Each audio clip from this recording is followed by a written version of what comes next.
And మారిషస్కి సంబంధించినటువంటి exclusive economic జోన్కి సంబంధించినటువంటి security అంతా మనమే చూస్తున్నాం. Right. We are not just only అక్కడికి వెళ్ళి రావడమో వాళ్ళతో సంబంధాలు ఇవే కాదు, డిఫెన్స్ బియాండ్ దట్. అంటే కొన్ని మాత్రమే బయటకు చెప్తున్నాం మనం, నేను ఇంకా బియాండ్ ఉంటాయి. ఇన్ఫర్మేషన్ షేరింగ్, లేకపోతే సర్వీలియన్స్, అక్కడ నిఘా పెట్టడము, షిప్లు రాకపోకల్ని గమనించడము, అండ్ ఆ దేశానికి సంబంధించిన సెక్యూరిటీ భారత్ తీసుకుంటోంది, భారత్ కూడా పర్యవేక్షిస్తోంది. ఇంకా ఇన్ఫాక్ట్ అలా కరెక్ట్గా చెప్పాలంటే ఇటువైపు వస్తే సీషెల్స్లో అజంప్షన్ ఐలాండ్ అని ఉంది. ఈ అజంప్షన్ ఐలాండ్ కూడా ఇప్పుడు మొన్న మోదీ గారు సీషెల్స్కి వెళ్ళారు. ఈ అజంప్షన్ ఐలాండ్లో కూడా మన మిలిటరీ ప్రెజెన్స్ ఉంది, మన డిఫెన్స్ ఎస్టాబ్లిష్మెంట్, ఆల్మోస్ట్ మన నావల్ షిప్స్ని పంపిస్తున్నాం. అంటే మొదట్లో ఎలా ఉంటుందంటే ఇది ట్రేడ్కి సంబంధించినటువంటి అంశంగా కనిపిస్తుంది. ట్రేడ్తో పాటు దాంతో పాటు ఫస్ట్ అసలు మనకు అక్కడ దాని ఏమంటారు లాజిస్టిక్స్ సపోర్ట్ ఇవ్వడము, లేకపోతే అక్కడ మన నావల్ షిప్స్ వెళ్ళడానికి కావాల్సినటువంటి ఒప్పందాలు చేసుకోవడము, అవన్నీ జరిగిపోతున్నాయి. సో మన ప్రెజెన్స్ గురించి నేను చెప్తున్నాను, ఇంకా నేను డీటెయిల్స్లోకి వెళ్తే మనకు చాలా టైం పడుతుంది, సరిపోదు కూడా. సో ఇది సీషెల్స్ అజంప్షన్ ఐలాండ్స్, ఇక్కడ మారిషస్ అగలిగా ఐలాండ్, డియావగార్స్లో మన ప్రెజెన్స్ ఉంది, మాల్డీవ్స్లో మన ప్రెజెన్స్ ఉంది, ఇక్కడ జిబోటి ఉంటుంది, జిబోటిలో కూడా మన ప్రెజెన్స్ ఉంది. అఫ్ కోర్స్ జిబోటిలో చైనా ప్రెజెన్స్ కూడా ఉంది, but at the same time మనకు కూడా వాళ్ళు జిబోటి ఇస్తుంది. సో ఇక్కడికి వస్తే ఇంకొంచెం కిందకి వెళ్దాం, ఇటువైపు వస్తే ఇదంతా ఇండియన్ ఓషనే కదా, ఇండియన్ ఓషన్. ఇటువైపు వస్తే ఇక్కడ కొకోస్ ఐలాండ్స్.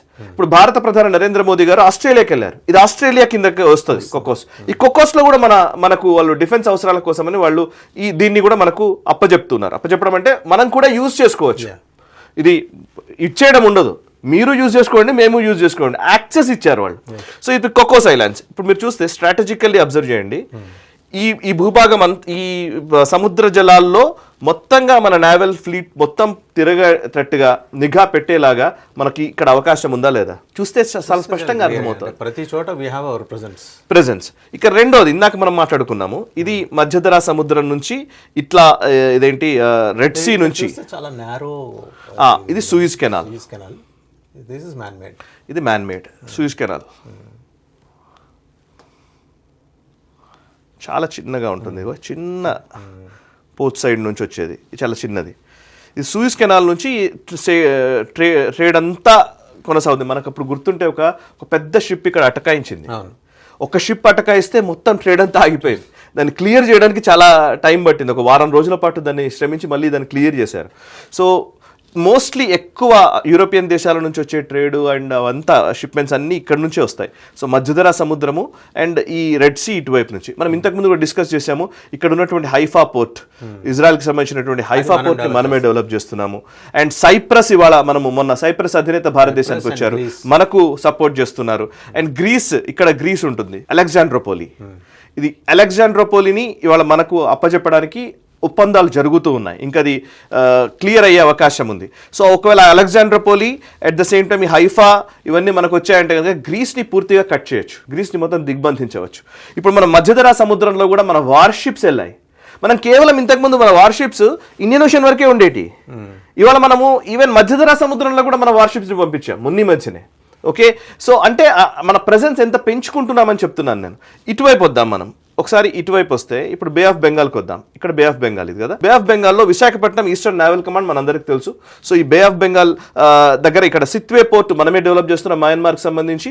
ఈ సిత్వేలో ట్రేడ్ అవసరాలకు మాత్రమే ఉంది, ఇక్కడ మనం డిఫెన్స్ అవసరాల కోసం వాళ్ళు ఇంకా ఇవ్వలేదు. సో అక్కడ మయన్మార్లో అన్రెస్ట్ ఉంది కాబట్టి నడుస్తోంది. ఒక్కసారి జూమ్ అవుట్ చేస్తాను, ఇది అండమాన్ నికోబార్ ఉంది కదా. సో అండమాన్ నికోబార్ ఒక పెద్ద ప్రాజెక్ట్, మాస్టర్ ప్లాన్ మనం చేస్తున్నాం. సో అండమాన్ నికోబార్ దీవుల్ని ఇవాళ 70,000 crores ఇంతకు మించి ఇంకా పెట్టి ఇక్కడ ఏం చేస్తున్నామంటే ట్రాన్సిషన్ పాయింట్గా దీన్ని మారుస్తున్నాం. షిప్స్ ట్రాన్సిషన్ పాయింట్ అంటారు.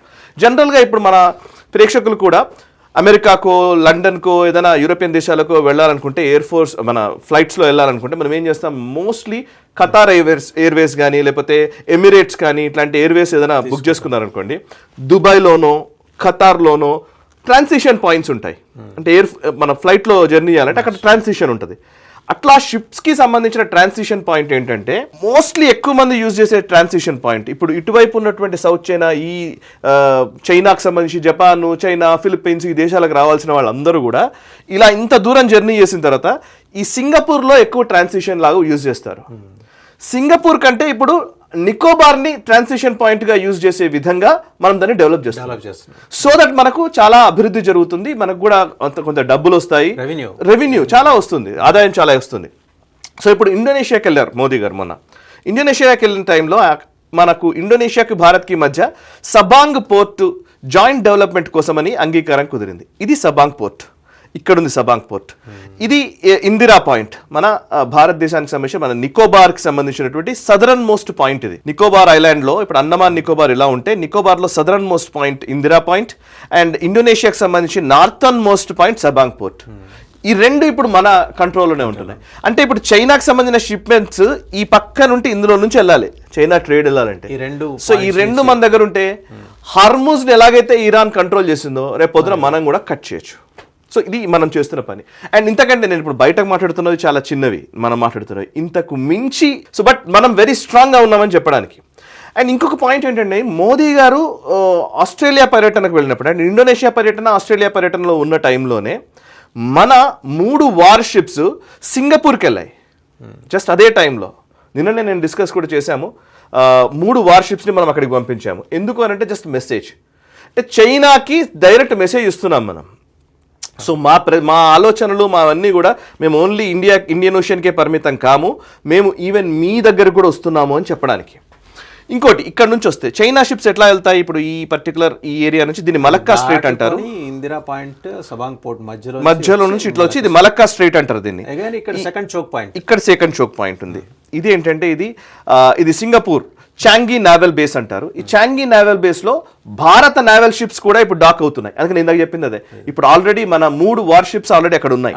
అంటే ఇక్కడ కూడా మేము చోక్ చేస్తామని చైనాకి హెచ్చరిక. ఇది అంటే 2 చోట్ల సర్వీలియన్స్ ఉంది. ఒక్కసారి ఇటువైపు వస్తే సౌత్ చైనా సీలోకి వద్దాం.